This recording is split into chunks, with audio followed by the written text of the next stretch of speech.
nyakwigendera arabanje arataha mu rugo. Amaze gutaha ashitse asa nkaho ntawe uja gupfa, azavuga ngo ntawe uja gupfa atiyejeje. Asiba iminsi, ku munsi wa kane nibwo yasubiye Rwamagana. Ariko arambwira ngo ngwino hano nkubwire. Ndaza arambwira, ndamwegera arambwira ngo mama uzihangane, Mana yacu nishimye, kandi ikindi nkubwiye nguhaye bayi. Uko yageze ukuboko kwanyuma nguhaye bayi. N'uwo munsi yashitse ari Rwamagana ku wa kabiri, ku wa gatatu agifite ubwenge, ku wa kane ubwenge butangira kurangira. Nahageze ku wa gatatu nyirirwayo, ku wa kane nyirirwayo, ku wa gatanu umunsi yitaba Imana gusa niwo ntagiye. Kandi yaranihaga, nkumva umutima wanje washize, nkumva nashize, ariko ubu ntakihababara. Kwa Data mu ijuru ntawubabara, ni bazima pe, ntihazabayo za ambulance. Iyo ugeze CHK cyangwa ukagera n'ahandi hose nubona kuko imibiri twambaye ari ibaya. Ibi ngibi housing ubusige cyangwa ubureke, ikiruta ikindi no kumenya Imana yacu. Abana ni umwandu uva ku Uwiteka. Ijambo ry'Imana rizarivuga neza. Uyu ni umwandu twari twahawe na nyirakuru, ni wari wamwise iri zina. Ndayishimiye, twarayishimiye uwo munsi umuduheza. N'uyu munsi turayishimiye. Ndashima Imana ko yansigiye Karifa. Ndashima Imana ko Imana ikomeje kudukomeza. Izina ryayo rihabwe icubahiro kandi muhiruhuko ridashira. Yesu nashimwe. Biragoye kuvuga uyu munsi, ni umunsi ubukomeye. Uwiteka wenyine niwe washoboza umuntu. Murabizi ababyeyi gutandukana n'umwana biba bikomeye, ariko twaramurwajije, twaraganiriye umwanya uhagije, kandi yaransezeye.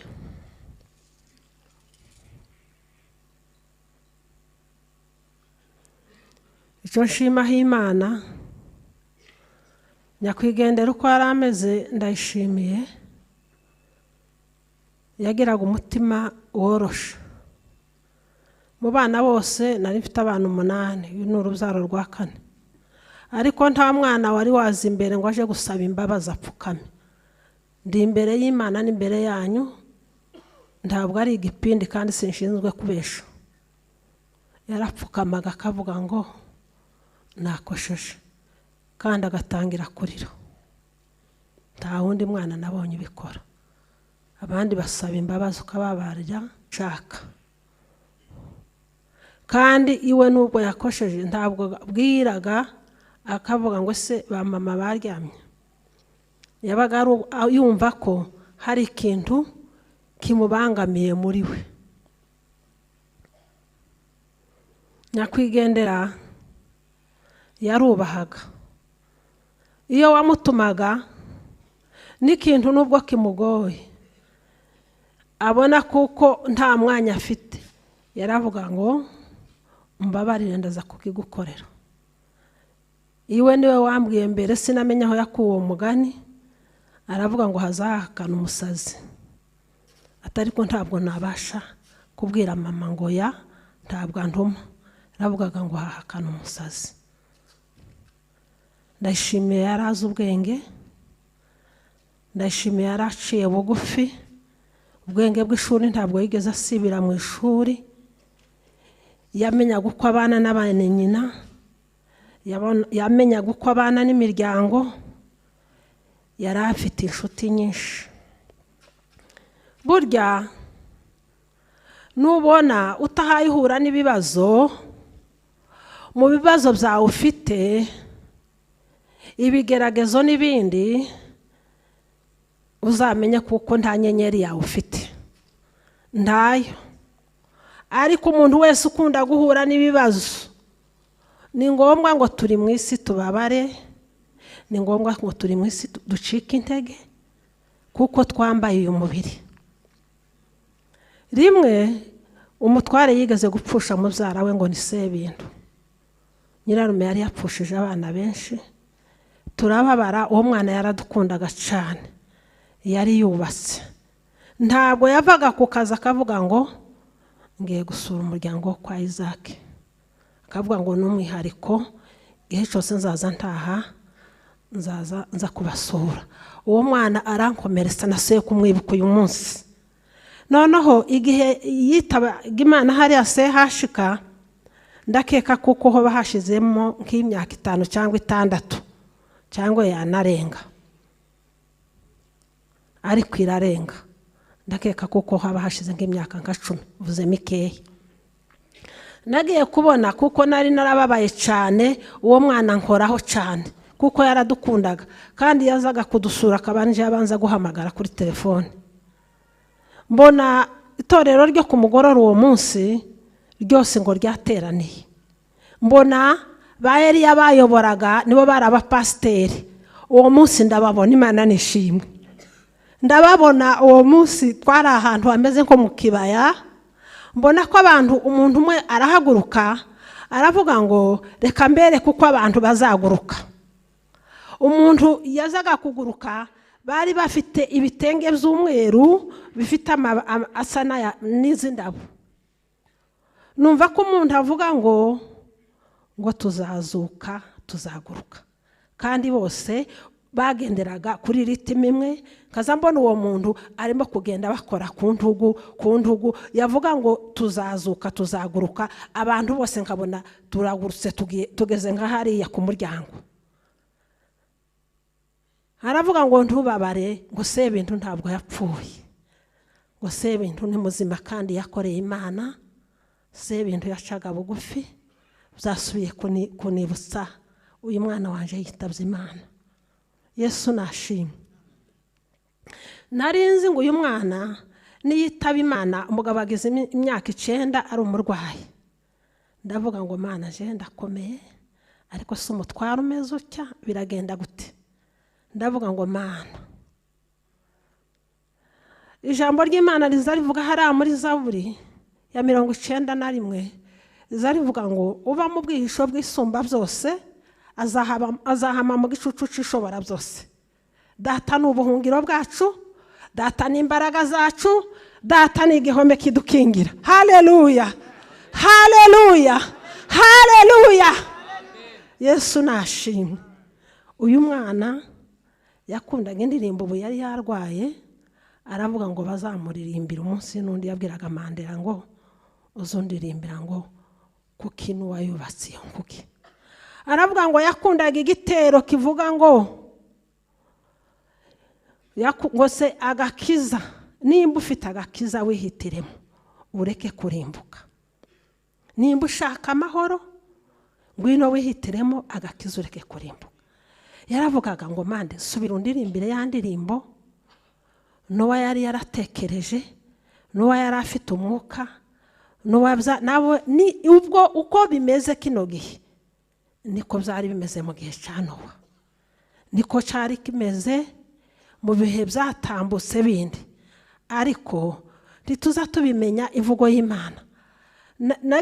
Nagize igishika cy'uyu mwana muci. Umunsi umwe ndyamye numva umuntu ko mpamagara mu izina, ndamwitaba. Arambwira ngo se mbese no mu byago uzaririmba, no mu byago uzaririmba. Nahise nitera hejuru, ndavuga ngo ni inzozi, ariko nabonye umwana arwaye. Ndavuga ngo umwana ari mu rugendo.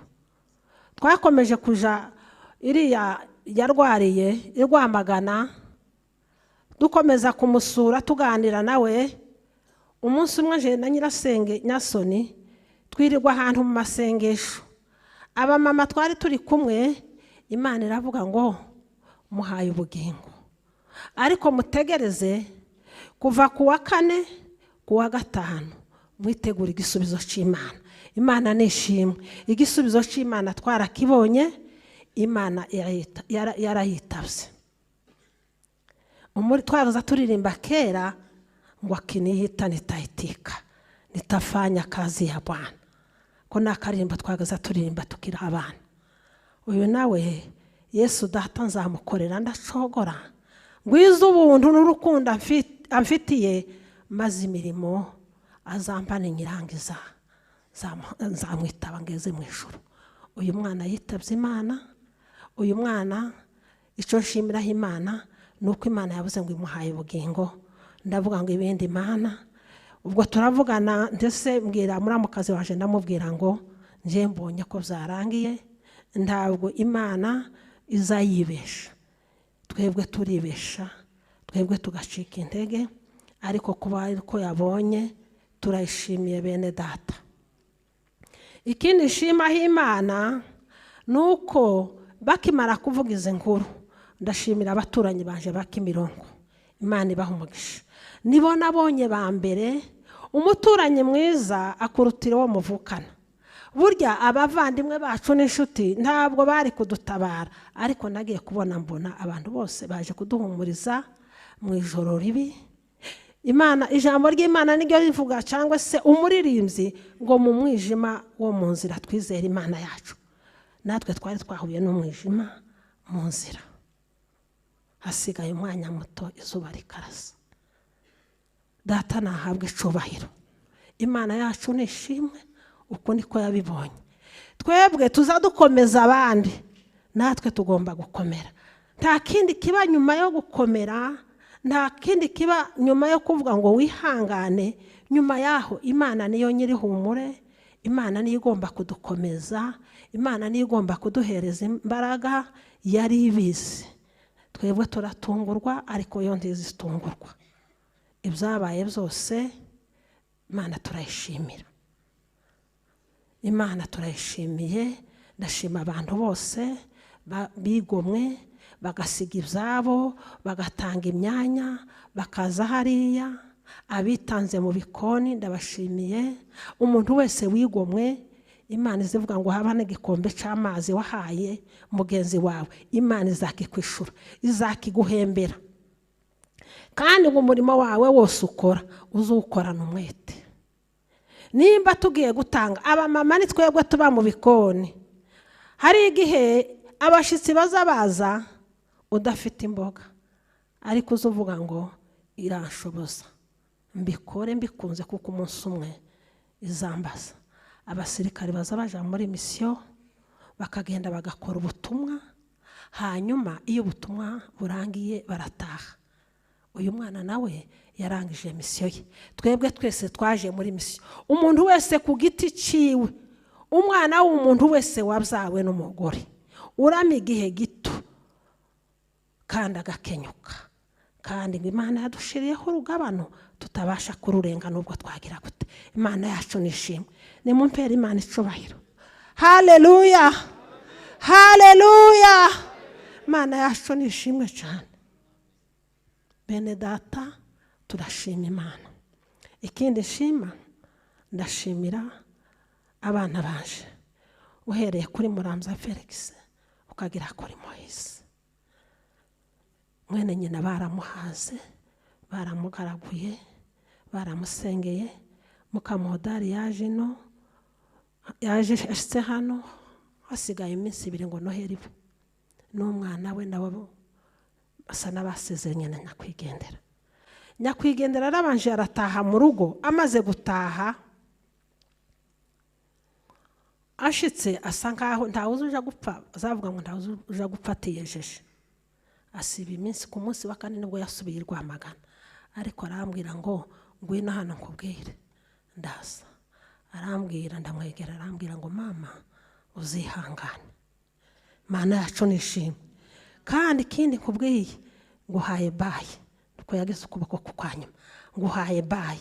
N'uwo munsi yashitse ari Rwamagana kuwa 2, kuwa 3 agifite ubwenge, kuwa 4 ubwenge butangira kurangira. Nahageze kuwa 3 nyirirwayo, kuwa 4 nyirirwayo, kuwa 5 umunsi yitaba Imana gusa niwo ntagiye. Kandi yaranihaga, kumva umutima wanje washize, kumva nashize, ariko ubu ntakihababara. Kwa Data mu ijuru ntawubabara, ni bazima pe. Rihazabayo za ambulance. Iyo ugeze sehashika cyangwa ukagera n'ahandi hose, nuhubona kuko imibiri twambaye ari ibaya, ibi ngibi housing ubusige cyangwa ubureke, ikiruta ikindi ni ukumenya Imana yacu. Abana ni umwanda uva ku Uwiteka. Ijambo ry'Imana rizarivuga neza. Uyu ni umwanda twari twahawe na nyirakuru, ni wari wamwise iri zina ndayishimiye. Twarayishimiye uwo munsi umuduheza, n'uyu munsi turayishimiye. Ndashima Imana ko yansigiye Karifa, ndashima Imana ko Imana ikomeje kudukomeza. Izina ryayo rihabwe icubahiro kandi muhiruhuko ridashira. Amena.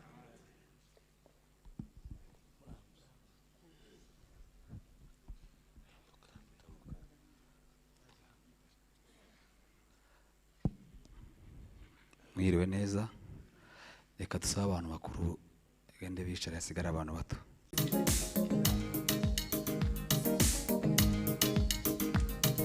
Hari igitondo cy'ubugingo,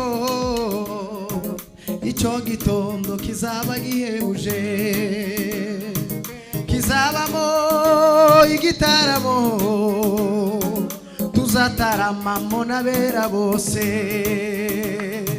kizaba kiyobowe n'uwera, indirimbo zizaririmbwa muri icyo gitondo, iya Mose n'iy'umwana w'intama.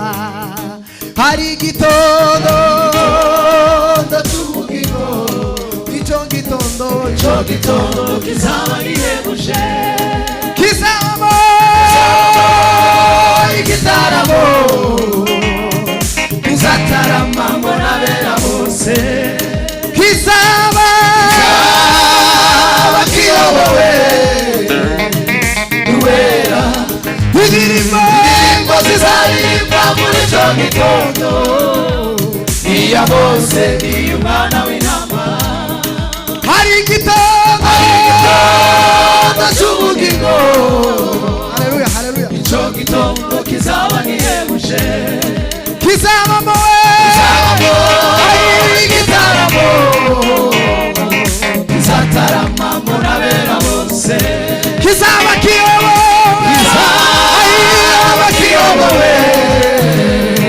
n'uwera, indirimbo zizaririmba muri icyo gitondo, iya Mose n'iy'umwana w'intama. Abirangwa indirimbo zizaririmba muri icyo gitondo, iya Mose n'iy'umwana w'intama. Indirimbo zizaririmba muri icyo gitondo, iya Mose n'iy'umwana w'intama. Tuzaririmba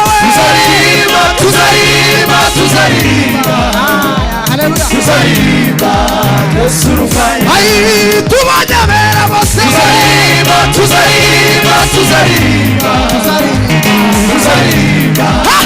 izabanesha, tuzaririmba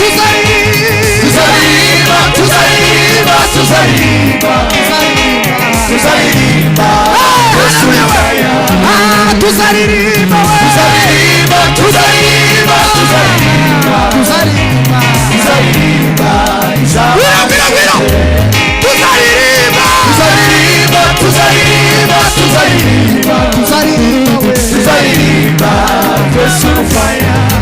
Mfite amatsiko n'ubwuzu bwo kuzaba muri icyo gitaramo, nkabona Yesu bwa mbere, intwari zanesheje isi, abo bose barize kwizera kwabo, nimbabona bashira urukumbuzi. Mfite amatsiko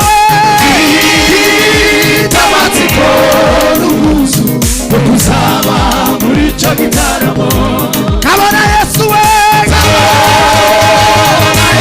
mbere, intwari zanesheje isi, abo bose barize kwizera kwabo, nimbabona bashira urukumbuzi. Abo bose barize kwizera kwabo, nimbabona bashira urukumbuzi. Amina wego abo bose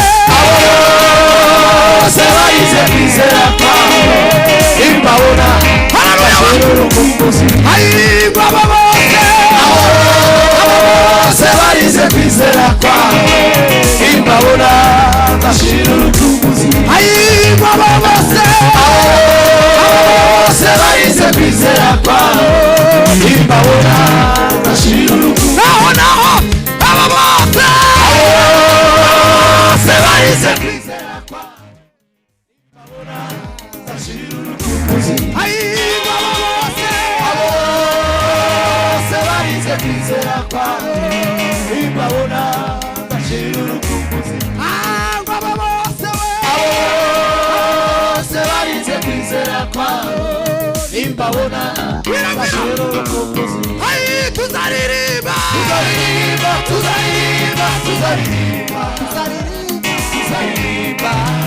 Surfire tuzaririmba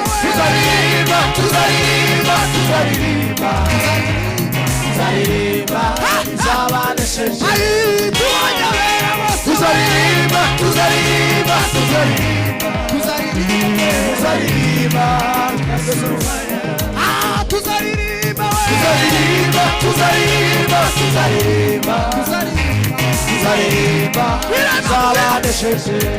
tuzaririmba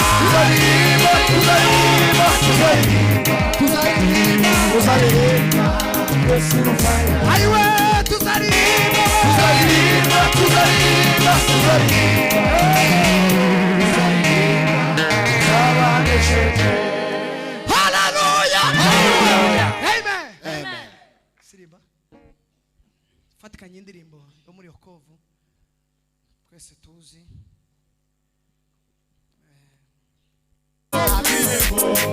uwari kwirebo mukwaraje yasaraje kanage izina ryawe mana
tuzabana ya karamata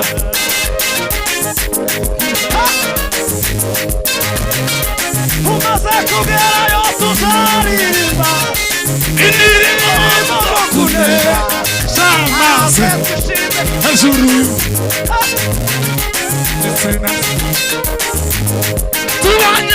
tubanye na Yesu intwari zatsinze akizadutandukanya yo tuzabana salabana poya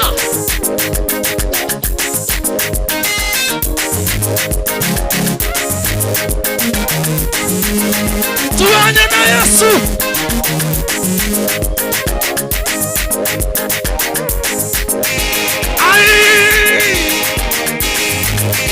Baba yetu ya mbinguni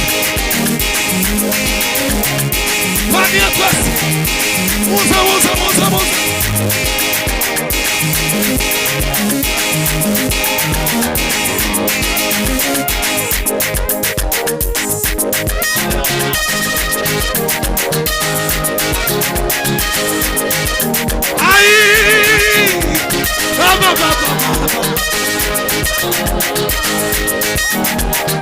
Tubanye na Yesu intwari zatsinze akiza dutandukanya yo tuzabana yakaramata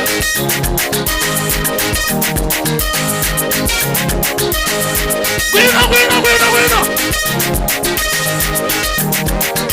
tubanye na Yesu intwari zatsinze akiza dutandukanya yo tuzabana yakaramata gwina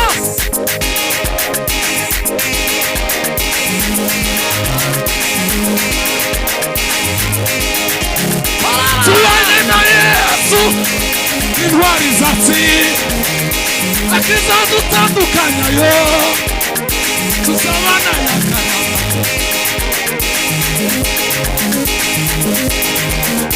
tuzabona abantu bajirije tuzabona abantu bajirije iyo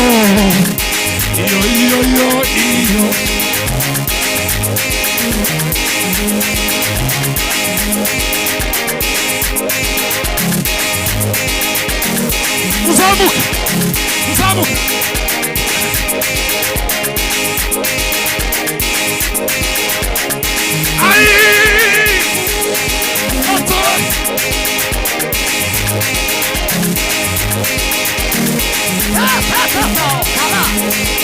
Mana mwisuru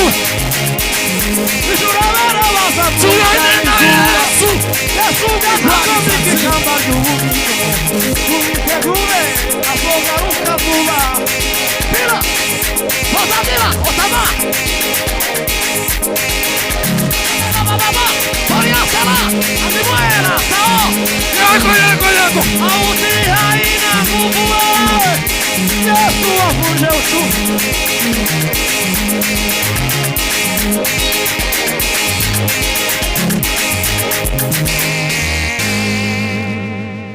data nyiri bihe bidashira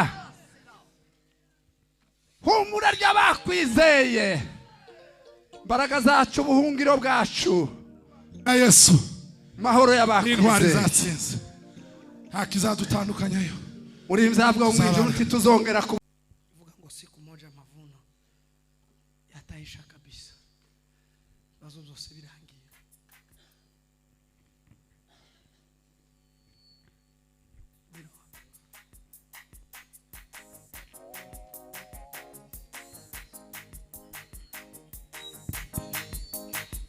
siku moja mavuno yataisha kabisa baada ya hukumu jua litazimika siku hiyo ya mwisho na utasikia injili siku moja mavuno yataisha kabisa baada ya hukumu jua litazimika siku hiyo ya mwisho na utasikia injili siku moja mavuno yataisha kabisa baada ya hayo hukumu jua litazimika siku hiyo ya mwisho hautasikia injili hatakusanya ngano mafura